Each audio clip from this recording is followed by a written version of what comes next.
Kú ojúmọ́, a kú ojúmọ́, a kú ojúmọ́ mọ́. Ojúmọ́ ire ló mọ́ wa lénìí, ojúmọ́ ayọ̀, ojúmọ́ ìdùnnú, àìkú baálẹ̀ ọ̀rọ̀ àti àlàáfíà. Kó fi ilé wa ṣe bùgbé lénìí, kó fi ọ̀dọ̀dọ̀ wa ṣe bùgbé o. Kárí jẹ, kárí mu, kárí ná, kárí lò, kárí bá ti ṣe, ká rọ́nà gbégbà. A kí gbogbo ẹ̀yin olólùfẹ́ wa, ẹ káàbọ̀ sí orí ètò. Bí ẹ ti ń wọlé, ẹ bá wa gbọ́ lé share button.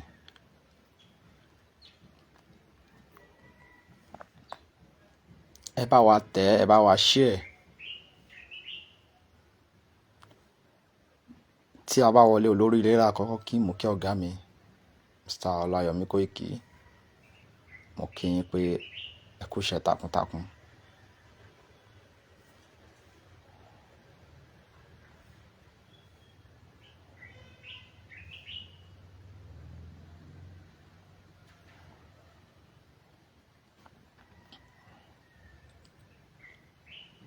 Mo gbà ládùúrà pé Mr. Ọláyọ̀mí Kóìkí ẹ ní fọwọ́ yín méjèèjì báyìí, ẹ ní fi gbọ́mọ sí, ẹ ní ṣe àṣedànù. Gbogbo làálàá yín lórí ilẹ̀ káàárọ̀ òjíire kò ní já sásán, ẹ ní ṣílẹ̀tẹ̀ o. Agbára àṣẹ wọn tó nílẹ̀, àṣẹ Èdùmàrè. Bẹ́ẹ̀ ni mo kí Ìgbòho Òòṣà, owó baba dámì. Mo kí yín sàpé ẹ kú ojúmọ́, làálàá yín ò ní já sásán o. Ẹ ní ṣílẹ̀tẹ̀, ẹ ní fojú sunkún àwọn ọmọ yín, ẹ ní ṣubú ara, ẹ ní ṣubú ẹ̀mí. Ẹ máa kó wa délẹ̀ lérí, agbára àṣẹ wọn tó nílẹ̀, àṣẹ́gun. Ntara bẹ́ẹ̀ mo kí bàbá wa Professor Adébánjí Akíntóyè.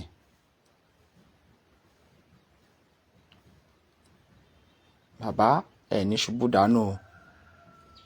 Ẹ ti dàgbà báyìí, túbọ̀ máa dàgbà ju ara àwọn òwúrọ̀ lọ. Ẹ ní fojú sunkún ọmọ, bẹ́ẹ̀ ni ẹ ní fojú sunkún gbogbo àwọn afẹ́nifẹ́re yín.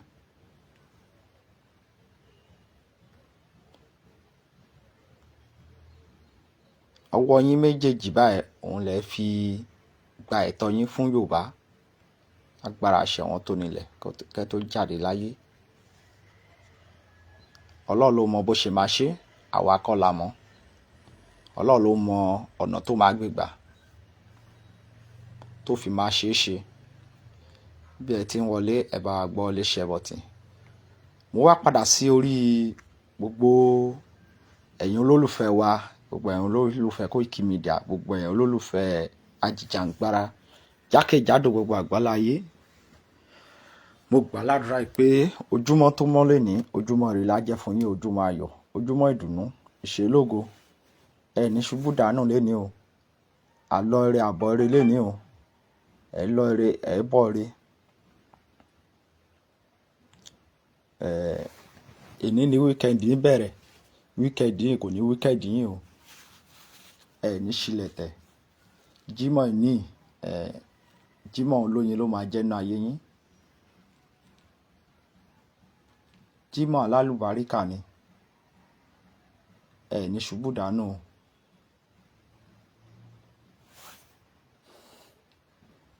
Ó jáde kò wọlé, kò ní ṣẹlẹ̀ sí yín lénìí o. Ẹ lọ re, ẹ bọ̀ re.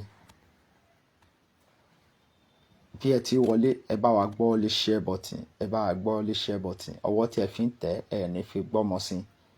Ẹ wo arákùnrin tó wà lójú àwòrán wa yìí. Òun ni wọ́n ń pè ní English Alhaji. Ta ni arákùnrin yìí jẹ́? Arákùnrin yìí jẹ́ èèyàn kan tí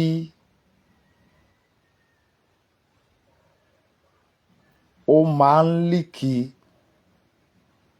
many secrets àwọn bandits, Boko Haram, ISWAP.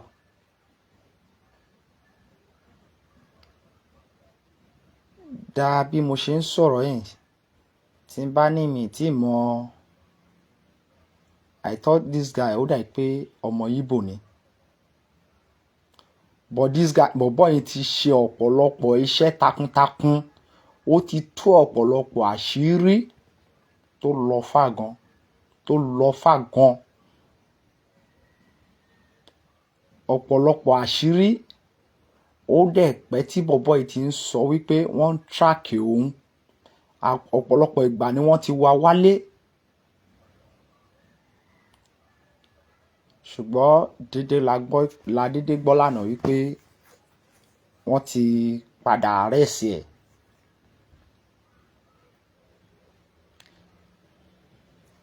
Gẹ́gẹ́ bí ẹ̀yin dẹ̀ ṣe mọ̀, gbogbo ẹnikẹ́ni tó bá àgẹ́sì ohun burúkú nínú orílẹ̀-èdè yìí, gẹ́gẹ́ bẹ́ ṣe mọ̀,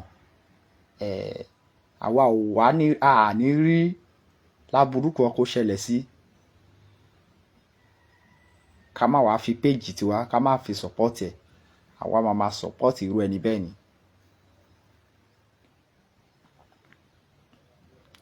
Bọ̀bọ́ tí wọ́n ń pè ní English Alhaji yìí,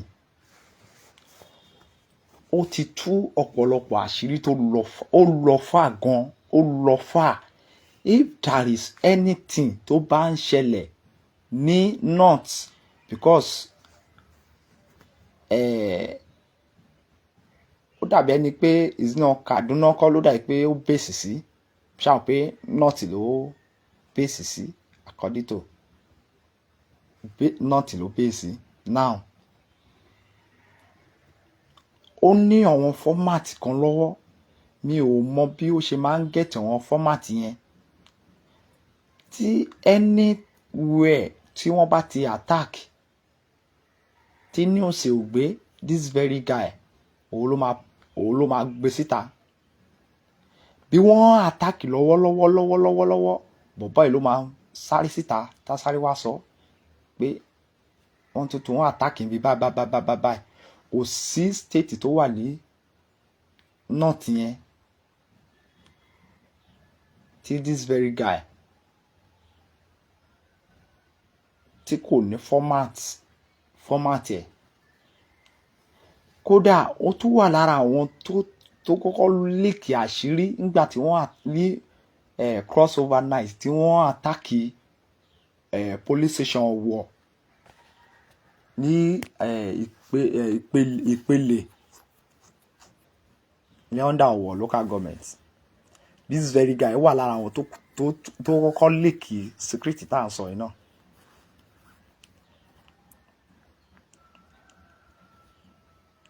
So ohun tí àwa fẹ́ sọ láàárọ̀ ni pé why tó fi jẹ́ wípé ẹni tí ó ń sọ̀rọ̀ àgẹ́sì bandit, tí ó ń sọ̀rọ̀ àgẹ́sì ẹni tí so-called terrorist, why tó fi jẹ́ pé irú àwọn yẹn náà arrest kiri. Why? Ẹ dẹ̀ sọ pé ẹni Amẹ́ríkà tí wọ́n á help wa.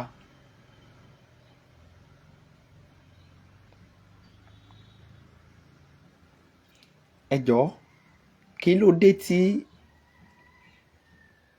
Amẹ́ríkà ò wá lè arrest àwọn Nigeria government tí wọ́n ń ṣiṣẹ́ láabi? Tó bá jẹ́ pé lóòótọ́ lódodo ni Amẹ́ríkà ò tí compromise pẹ̀lú government pé wọ́n fẹ́ assist wa lóòótọ́.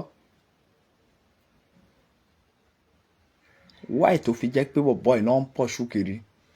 Why tó fi jẹ́ pé gbogbo àwọn tí wọ́n ń sọ̀rọ̀ against insecurity Nigeria ni wọ́n ń pọ̀ ṣúkiri? Tí a bá sọ fún yín pé Gumi is the owner of Nigeria, àwọn El-Rufai is the owner of Nigeria, ẹ̀yin kan tutọ́ kalẹ̀, tutọ́ sókè, ẹ fẹ́ fojú gbà. Ṣé tí ń rójú ayé ń tà ń sìn? Ẹ bá wa sọ fún Amẹ́ríkà yín, ẹ bá wa sọ fún Donald Trump yín kó lọ bá wa gba English Alhaji kalẹ̀. níbikíbi tí ìbáwò kan gbé lọ.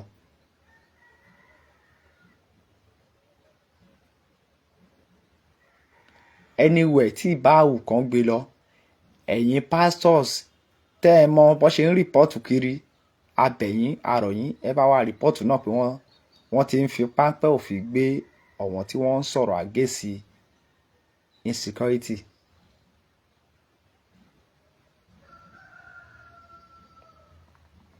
Àlọ́ orí gbogbo yín tí ò pé yẹn sẹ́, orí gbogbo yín máa tó pé. Nígbà tẹ́ bá rìsífù wòtòwòtò dáadáa, orí gbogbo yín máa tó pé. Ṣé bẹ́ẹ̀ ń wá Amẹ́ríkà kan tó fẹ́ wá jà fún yín ni? Ìjà tí ẹ lè start ẹ̀, ìjà tí ẹ jà débì kankan, ẹ kojú wọn lọ́jọ́ kan rí. Ẹ wá ní Amẹ́ríkà làwa kò yín yọ. Wọ́n bá ní ìlú tí wọ́n ti gọ̀ jù, ìlú tá wà yẹn ni. Ẹ jọ kí àwọn other country tó lọ máa support Israel. Ẹ jọ ṣé Israel ò ti gbé ẹrù débì kan? Ṣé kò ti gbé ẹrù ara ẹ̀ débì kan? Mi ò tí gbọ́ rí láyé mi ipe ìlú kan ń dojúkọ ogun lọ́wọ́, ẹ tí ẹ ja ìjà ń rárá, ẹ wá ní Amẹ́ríkà kan láwá kó yín yọ. Mo sọ́rí o, àjọ wà lẹ́nu ẹ̀ ń sìn, àjọ wà lẹ́nu ẹ̀. Ẹ̀yin gan tẹ́ ń rìpọ́ọ̀tù báyìí, bóyá ńgbà tí wọ́n bá ti là yín mọ́sẹ̀ tí wọ́n tẹ̀ wá rìlíìsì yín mọ́. Àwa wo ẹni tó wá fẹ́ pariwo síta lára yín. Bàbá mi wọ́n mà ti arrest látàná. Wọ́n ti arrest English Alhaji látàná. Ẹbí kò dìgbà tá bá tó sọ ọ̀rọ̀ tó arrest náà, ó yẹ kó ti yé yín. Àwọn wo ló wálé olóyè ńbàdàn? Kò dìgbà tá bá tó fi gbogbo ẹnu náà sọ̀rọ̀. Kò dìgbà tá bá fi gbogbo ẹnu sọ̀rọ̀. Ṣé bí ẹ mọ̀ pé ó easy fún wọn láti track ẹni tó bá ń béèrè fún òmìnira, ṣùgbọ́n kò easy fún wọn láti track Ṣétúnjí Bello àbí kí lórúkọ bọ̀bọ̀ tẹ́ agbésùmọ̀mí yẹn, kò easy fún tó ń lo TikTok yẹn, kò easy fún wọn láti track yẹn. Ọmọ kékeré, ọmọ bíi 20 years tó náà fẹ́ kidnap president, kò easy fún ọ̀wọ́n yẹn, kò easy fún Nigeria security láti track ọ̀wọ́n yẹn. Even Gumi tí ò tiẹ̀ ní di tracking rárá. Gumi tí ò ní di tracking rárá, tó pé kọ́ńkọ̀ fi páńpẹ́ òfin gbé ní, kò rọrùn fún wọn láti gbé.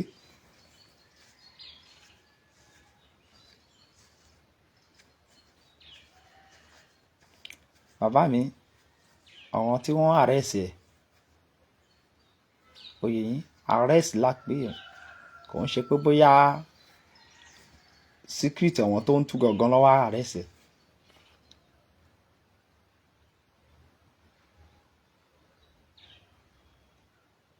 Bẹ́ẹ̀ ni bàbá yẹn follow bọ̀bọ̀ yẹn dáadáa. That very guy, mi ì mọ̀ bó bá ṣe ń ṣẹlẹ̀ ní apá àríwá lọ́hùn ló ṣe máa ń gbé. Mi ì mọ̀ bó ṣe ń rí format yẹn. Mi ì mọ̀. And this very guy ti try a lot. Àṣírí tí bọ̀bọ̀ yìí ti tú, life tí bọ̀bọ̀ yìí ti save. This very guy tẹ́ ń wò yìí, English Alhaji, ó ti lọ fà. So ìtìrú ẹni tó bá wá kó sírú nǹkan bí lè, ẹ jẹ́ kí gbogbo wa jọ jáde kán gbé jùlẹ̀. ẹ gbé English Alhaji ẹ gbé jùlẹ̀, kò ń ṣe terrorist. Bẹ́ẹ̀ ni Gumi tó yẹ kẹ́ gbé ẹ rí gbé.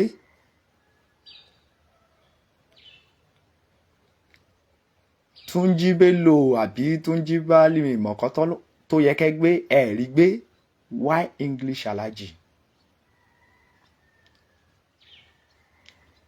Why English Alhaji? A fi àkókò yín a fi ń bẹ ẹ̀yin tẹ́ jẹ́ influencer lórí afẹ́fẹ́, ẹ̀yin tẹ́ jẹ́ celebrity, ẹ bá wa jáde sí ọ̀rọ̀ bọ̀bọ̀ yín. Kó má di pé Nàìjíríà máa ṣẹlẹ̀ sí gbogbo yín lẹ́yọ kọ̀ọ̀kan ni. Tẹ́ bá jáde torí ọ̀rọ̀ bọ̀bọ̀ yín, everybody gbọ́dọ̀ jáde torí bọ̀bọ̀ yín. Ibo lẹ ti rí fake news. Nǹkan tó máa ń sún mi lára àwọn èèyàn wa náà ni. This very one is not fake news. English Alhaji be arrested. Ẹ lọ sí page ẹ̀.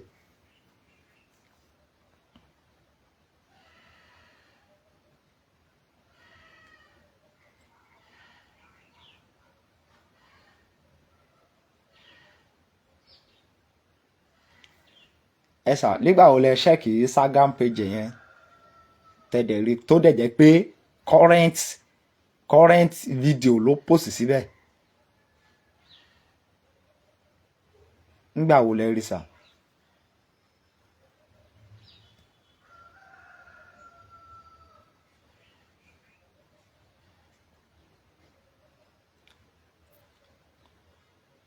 Bàbá wa Gbẹ́ngà Emmanuel, ó dà pé pásọ̀ ní, mo fi tọ̀wọ̀tọ̀wọ̀ dárúkọ yín o. Ìgbà wo lẹ ṣẹ́ẹ̀kì sà tí ẹ rí tó open Instagram page ẹ̀?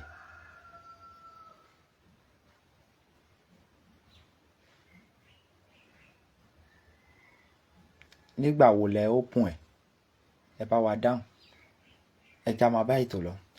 So gbogbo ẹ̀yin tẹ́ jẹ́ influencer, gbogbo ẹ̀yin TikToker, gbogbo yín ẹ gbọ́dọ̀ jáde sí ọ̀rọ̀ bọ̀bọ̀ yìí o.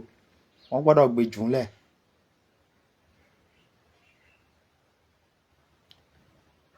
English Alhaji jẹ́ èèyàn kan tó pé ó ti tú ọ̀pọ̀lọpọ̀ àṣírí, ó ti save ọ̀pọ̀lọpọ̀ ẹ̀mí.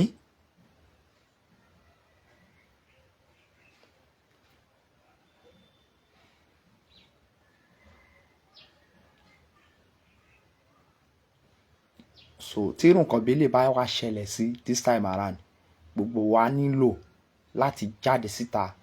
Kódà tí bá ní àǹfààní láti wà ní Àbújá, àjọ máa jáde síta, àjọ máa ṣe protest ni. Bẹ́ẹ̀ ni. Bẹ́ẹ̀ ni.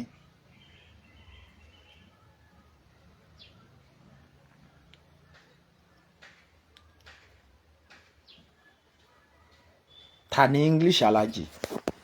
Gẹ́gẹ́ bí a ti ń sọ lọ.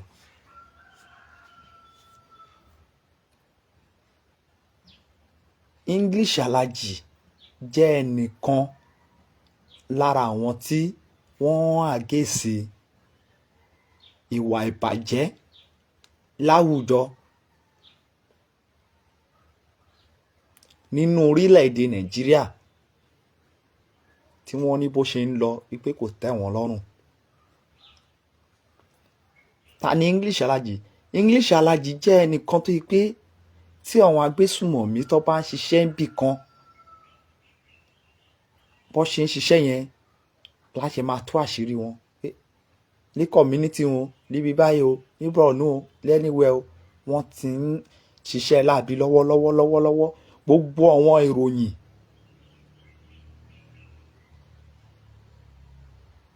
bẹ́ẹ̀ ni bàbá mi ẹ ṣé gan ni, a gbọ́dọ̀ jà fún òmìnira ẹ̀, wọ́n gbọ́dọ̀ gbé kalẹ̀. Gbogbo àwọn ìròyìn tí àwọn iléeṣẹ́ ìròyìn ò lè gbé láyéláyé, this very guy ó máa gbé síta. bẹ́ẹ̀ ni gbogbo ẹ̀ ni ó máa gbé síta. Bẹ́ẹ̀ ni English Alhaji need to be free.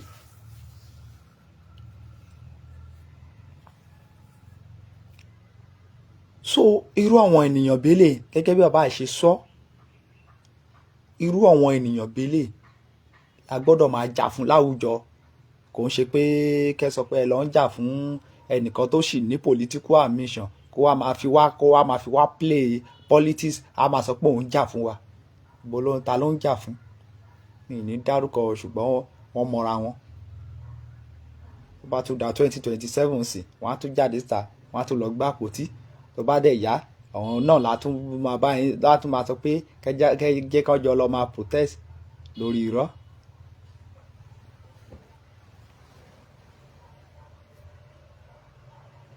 Tó bá fẹ́ jà fún àwọn èèyàn lílùú yìí, o gbọ́dọ̀ belong sí any political party. Bẹ́ẹ̀ni, you must not belong to any political party.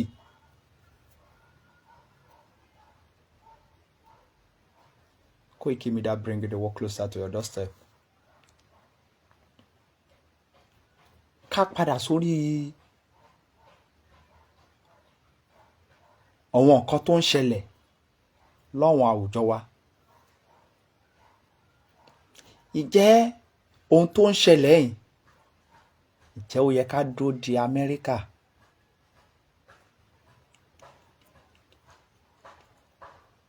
Ìjẹ́ ó yẹ kí ṣé Amẹ́ríkà ló yẹ kó kọ́kọ́ wá gbá front fún wa ni? Àbáwa ló yẹ ká kọ́kọ́ gbá front fúnra wa? Wọ́n ní ẹnu ẹni la fi ń kọ méje, Yorùbá ló sọ bẹ́ẹ̀. Ẹnu ẹni la fi ń kọ méje. Nígbà tí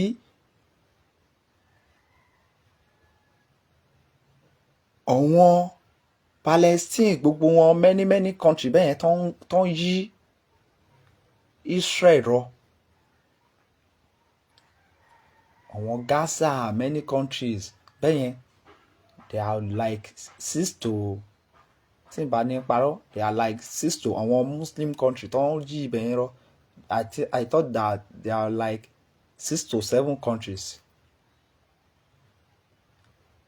Láti ọdún tí wọ́n dẹ̀ ti ń gbé ogun ti Israel ò ṣaláì má kọ́kọ́ jáde rí. Israel máa jáde síta. Israel ó ń kojú nǹkan wọn fúnra wọn. Kó tó di pé wọ́n á pè fún àjọ àgbáyé kí wọ́n wá ràn wọ́n lọ́wọ́. Ṣùgbọ́n àwa ò gbé ìgbésẹ̀ kankan. Àwa ní kí Trump wá bá wa gbá front. Ẹ̀dẹ̀ ń retí kó ṣe àṣeyọrí. Àṣeyọrí wo ló fẹ́ ṣe? Lẹ́yìn pé kó fi yín compromise àkójúmọ́ sà, ẹ ṣeun sà. Lẹ́yìn pé kó fi yín compromise last. Ìgbà yẹn à ń sọ fún yín, a ní kíní ò lè ṣeé ṣe. Yorùbá á ní ẹlẹ́rù ló kọ́kọ́ máa ń kọ́fẹ́. Ẹlẹ́rù ló kọ́kọ́ máa ń kọ́fẹ́. Àwa ta ni ìjà fúnra wa, ta mọ bí tí bàtà ti ń ta wá lẹ́sẹ̀. A kojú ogun yẹn lákọ̀ọ́kọ́ fúnra wa. A léwájú ẹ̀.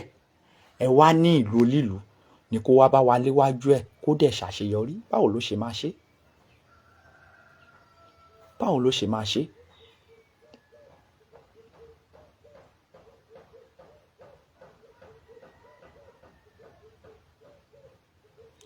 Ìbéèrè ni, báwo ni ó ṣe máa ṣe? Àṣeyọrí wo ni Amẹ́ríkà lè ṣe now? Tó bá ń sọ̀rọ̀ nípa agbésùnmọ̀mí ní Nàìjíríà, ẹ jẹ́ ká bira wa.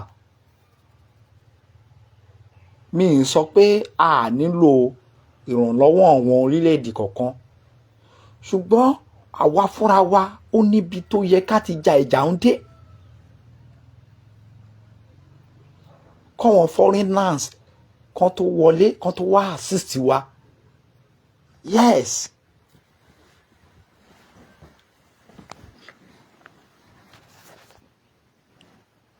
The truth must be tell. It's not that pé bóyá èèyàn ń discourage àbí èèyàn ń sọ pé Amẹ́ríkà fẹ́ wá bóyá wọ́n fẹ́ wá jogún ọ̀kan àwọn àlùmọ́nì wa ní kinní kan. Ìyẹn kọ́ là ń sọ. Ẹ já bára wa sòótọ́. Ẹ̀yin tẹ́ ní ogún tí ẹ gbé láti ibì kankan. Ẹ wá sọ pé ṣé ẹ mọ oyè àwọn ìlú tó ṣe wípé àwọn ló wà lídìí ìdàrú tó ń ṣẹlẹ̀ ní inú orílẹ̀-èdè ni? Ẹ mọ oyè àwọn ìlú yẹn ni?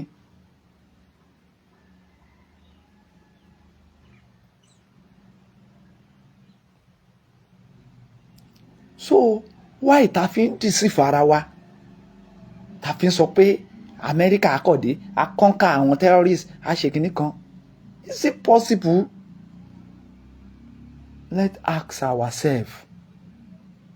Tó bá jẹ́ pé lóòótọ́ lódodo Amẹ́ríkà máa rí àwọn people conquer, Amẹ́ríkà máa bá wa gbógun tì àwọn people yìí, why tí Nigeria government sì jókòó tí wọ́n dẹ̀ sì ń lépa ẹ̀mí ọ̀wọ́n tí wọ́n ń béèrè fún kí wọ́n bá wọn gbógun ti insecurity? Why tó fi jẹ́ pé àwọn yẹn ni wọ́n ṣe ń fi páńpẹ́ òfin gbé? Why tí Gumi ó sì ń rìn kiri ìlú? Why?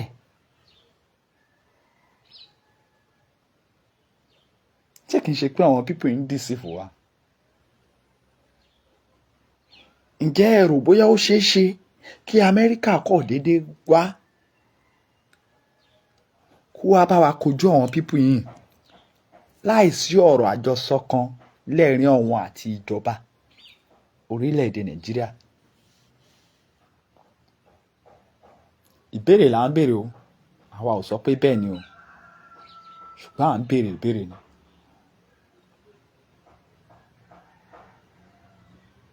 Nígbà ogun Àgbẹ̀kọ̀yà lọ́jọ́ náà lọ́hùn, tọ́wọn Àgbẹ̀kọ̀yà ò bá dìde, báwo lọ́n ṣe máa ṣe àṣeyọrí lọ́jọ́ náà lọ́hùn?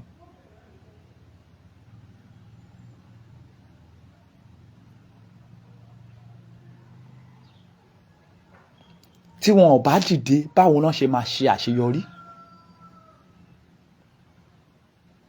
Gbogbo wa wá káwọ́ gbéra. Bandit ń wọ National Park Ìbàdàn, wọ́n dẹ̀ lọ successfully pa àwọn agbófinró bíi 5. Wọ́n lọ sí Ìpele ní under our local government, wọ́n attack police station, wọ́n máa lọ lọ́wọ́ ẹ̀rọ.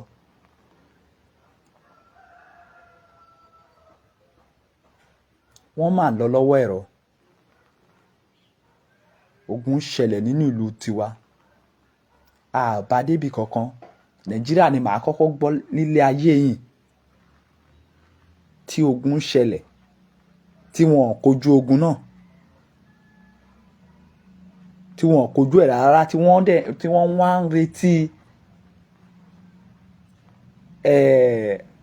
àwọn foreigners kó wá bá wọn ṣẹ́gun. Ṣebí ẹlẹ́rù tiwa ló yẹ kókó kọ́kọ́ fẹ́.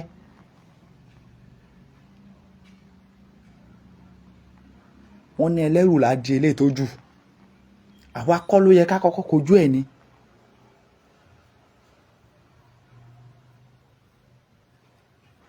Nígbà tí ogun ń wọlé bọ̀ sí àwọn ọmọ Israel, àwọn ọmọ Israel á kó àwọn ọmọ kéékèèké, wọ́n á kọ́ wọn bí wọ́n ṣe ń rọ ìbọn, wọ́n á kọ́ wọn bí wọ́n ṣe ń ṣe bọ́ǹbù, wọ́n máa kọ́ wọn bí wọ́n ṣe ń ṣe gbogbo àwọn nǹkan tí wọ́n lè fi kojú ogun. Ṣùgbọ́n kì í ṣe bí tiwa. Tiwa àgbà ká lọ máa kú sí ṣọ́ọ̀ṣì, àgbà ká lọ máa kú sí mọ́ṣáláṣí, àgbà ká máa líkì fake life kiri ká máa ṣe fowó ṣe patí kiri. Patí ni kò sí ọ̀sẹ̀ wọ́n ti bẹ̀rẹ̀ patí wọn báyìí. Gbogbo ìgboro á ti máa ró kẹ̀kẹ̀kẹ̀kẹ̀kẹ̀kẹ̀. Patí ni. Ìbẹ̀lẹ̀ ti rí tán ti máa fi màálù 100 tí wọ́n ti máa fi ṣe òkú ìyá àgbà kan, òkú bàbá àgbà kan.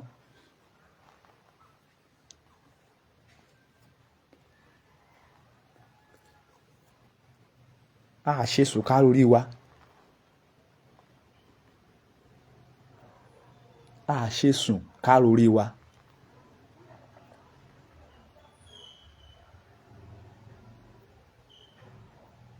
Nsìn báyìí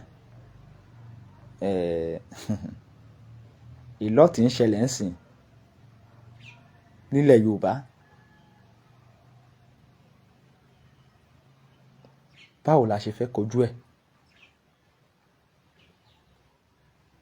Èmi àti ìwọ la dẹ̀ máa léwájú ẹ̀. Bẹ́ẹ̀ ni, èmi àti ìwọ la máa léwájú ẹ̀. Nígbà tá a bá wá jà débì kan, làá ṣẹ̀ wá nílò ìrànlọ́wọ́ àjọ àgbáyé. Ó kù díẹ̀ nsìn, Amẹ́ríkà máa tó sọ fún yín pé ó ti sán wọn. Àní ó kù díẹ̀, wọ́n máa tó sọ fún yín bẹ́ẹ̀.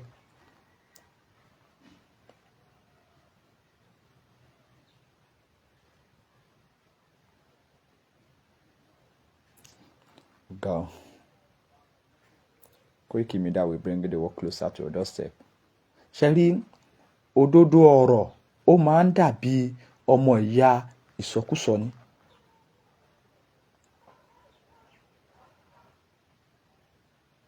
Nítorí pé kò sí bí a ṣe lè sọ náà tó lè yé èèyàn wa dáadáa. Bọ̀ ẹni tó bá sùn tó bá ronú ẹ̀ tó bá rorí ẹ̀ á mọ̀ wípé ohun tí à ń sọ yìí òdodo ni. Ìgbà tí ogun náà wọlé lọ́jọ́ kìíní àná, ṣe bí àwọn bàbá wa wọ́n kojú ẹ̀ ni kó tó di pé wọ́n ṣẹ́gun. Wọ́n kojú ẹ̀ ni. Ẹni tó yẹ kó bá yín kojú ẹ̀ ń sìn, ẹ lè sẹ́yìn odi. Ẹnu burúkú yìí náà lẹ fi lé dànù.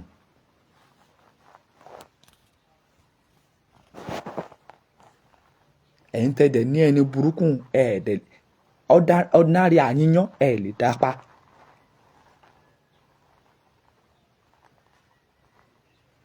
Àfi ẹnu.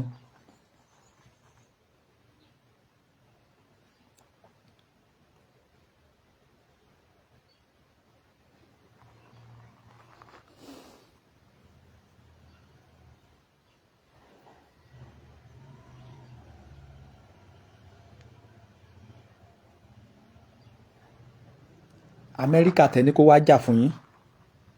Ṣé Amẹ́ríkà ò mọ̀ pé Nnamdi Kanu wà ní prison ni ní Nàìjíríà? Kí ni Nnamdi Kanu kí ló ń béèrè fún? Ṣé kìí ṣe the same thing tí Amẹ́ríkà sọ pé òun fẹ́ wá bá yín kọ́ńkà yẹn? Ṣé kìí ṣe the same thing yẹn náà ni Nnamdi Kanu ń against? Tó bá jẹ́ pé lóòótọ́ lódodo l'Amẹ́ríkà fẹ́ wá jà fún wa tí wọn ò tí compromise, why tí òun ṣe first thing tó yẹ kán kọ́kọ́ ṣe ni pé kọ́kọ́ tó immediate release Nnamdi Kanu. Ṣùgbọ́n kàkà tó fi bá ṣe bẹ́ẹ̀ ńkọ́.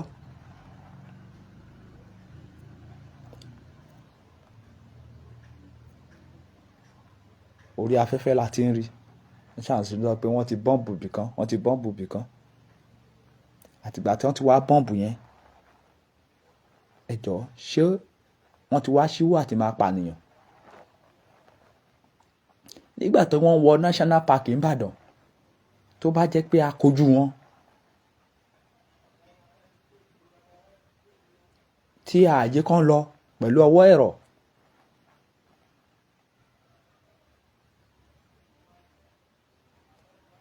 tí wọ́n bá ń padà bọ̀ wọ́n á rò lẹ́ẹ̀mejì kan tó tún padà wá.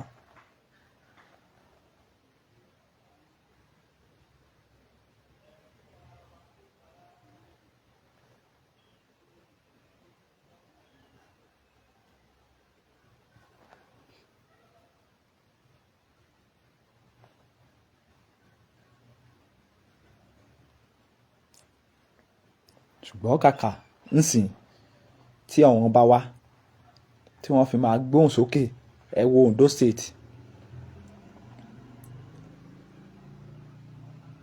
Ondo State gómìnà tí ò ṣe títì ẹyọ kan látìgbà tó ti débẹ̀, Ayédàtiwa, nísìnyí báyìí ó bẹ̀rẹ̀ sí ní fowó ra mọ́tò fún àwọn ọba.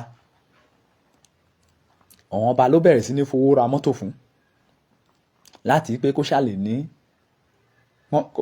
kán lè fún ní àǹfààní fún second time.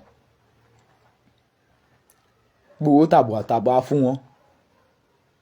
Àwọn assembly wọn approve 80 million naira tí wọ́n máa fi ra recharge card sórí fóònù wọn lé ọdún tá a wà yìí.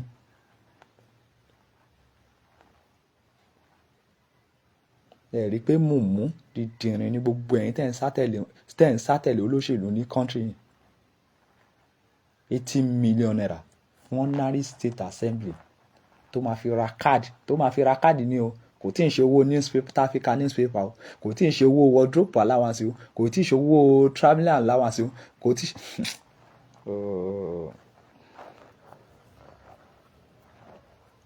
wọ́n ti bayé ìlú ìjẹ́.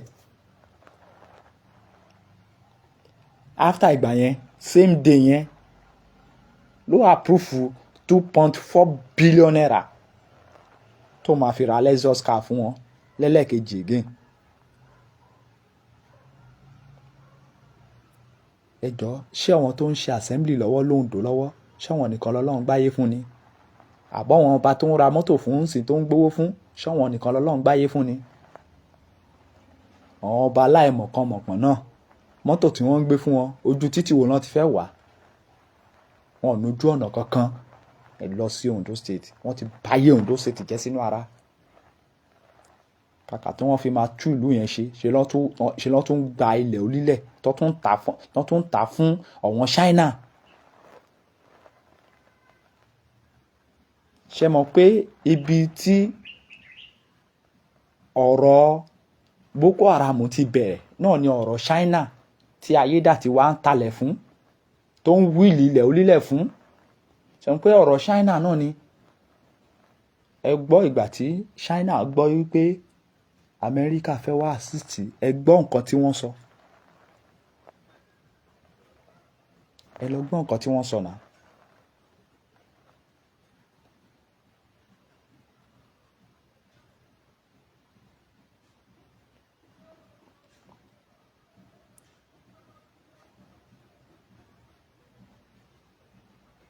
Tí ẹ bá wo first regime Muhammadu Buhari nígbà tó kọ́kọ́ dé ọ́fíìsì, ohun tó jẹ́ kí wàhálà tó wà lè tẹ́lẹ̀ ọ̀rọ̀ àjàkúta tó wà ní Kogi yẹn ni àwọn China ló dẹ̀ kọ́sẹ̀. Nígbà tí wọ́n lọ gbé àwọn China wá kán wá ṣe survey ibẹ̀. Nígbà tó ń ṣe survey yẹn tán, wọ́n rí i pé nǹkan tó wà bí ó lọ fà o. Ó lè fìdí gbogbo West Africa fún more than 35 years o tí ò ní fínì. Ibẹ̀ ni wàhálà yẹn ti wá le sí. Tí àwọn China tí wọ́n fi wá darapọ̀ mọ́ àwọn tó ń fọ́ǹdì Boko Haram. Nígbà tí wọ́n ní kán gbé fún wọn, tí wọ́n bí gbé fún wọn, tí wọ́n gbé àjàkúta fún wọn. Ibẹ̀ ni wàhálà yẹn ti wá ní agbára sí. Òun lẹ ṣe rí wọn tí wọ́n á lọ sí Zamfara, tí wọ́n á lọ wá gold tó jẹ́ pé nǹkan ogun ló fi ń kó fún wọn.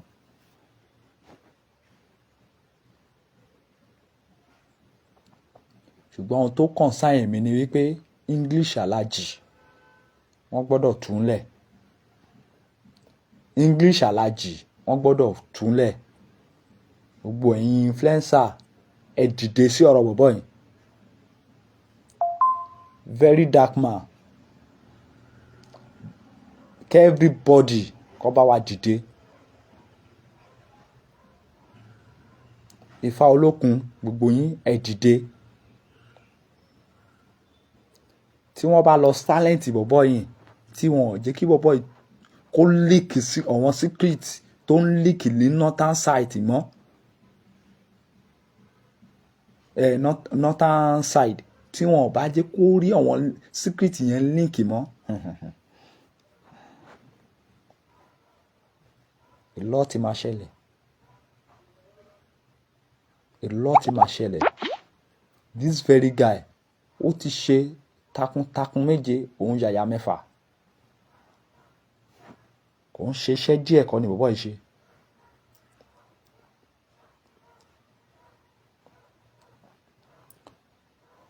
So ohun tó kàn sáyà wa tó kàn àwa ni wípé kí gbogbo wa jáde síta ká béèrè fún ìtúsílẹ̀ English Alhaji. Kò ń ṣe terrorist.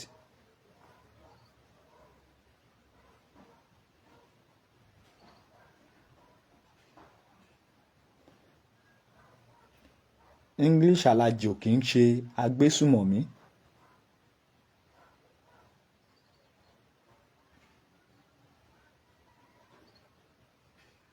Koiki Media bringing the work closer to your doorstep.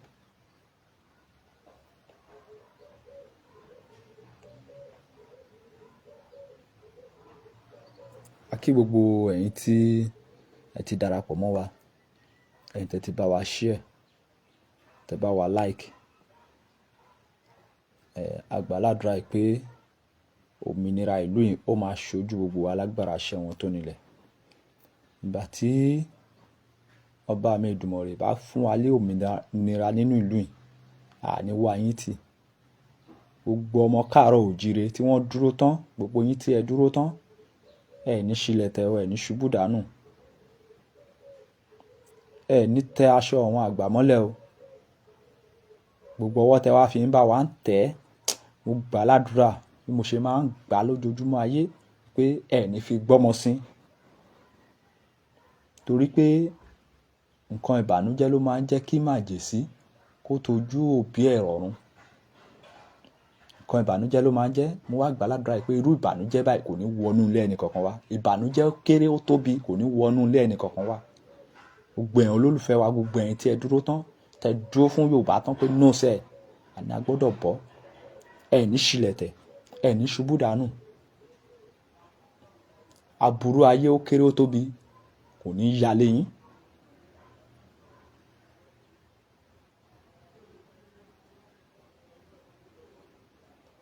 Ẹ ní kó sí páńpẹ́ ayé o. Ọmọ aráyé ò ní rídìí yín.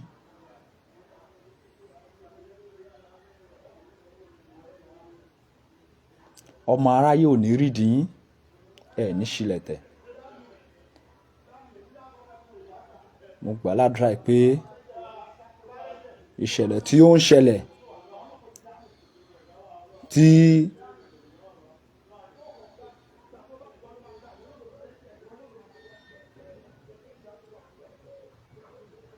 tó fi ń di pé ẹ máa gbé lọ, ibo là á gbé lọ, ẹ jẹ́ ká máa gbé lé ilé ìwòsàn ni.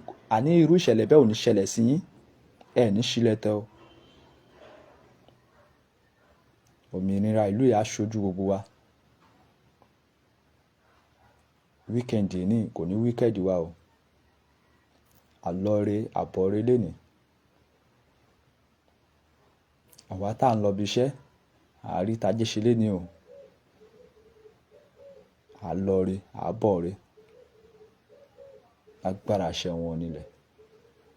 Aburú ayé ó kéré ó tóbi kò ní jẹ́ tiwa o. Ẹ ṣeun tí ẹ bá wa tẹ̀ lówùúrọ̀ ẹ̀. A mọ̀ lóore o. Koiki Media bringing the work closer to your doorstep. Tí a bá padà ní àǹfààní, màá tún kàn sí yín títí alẹ́. Àní ṣílẹ̀tẹ̀ o.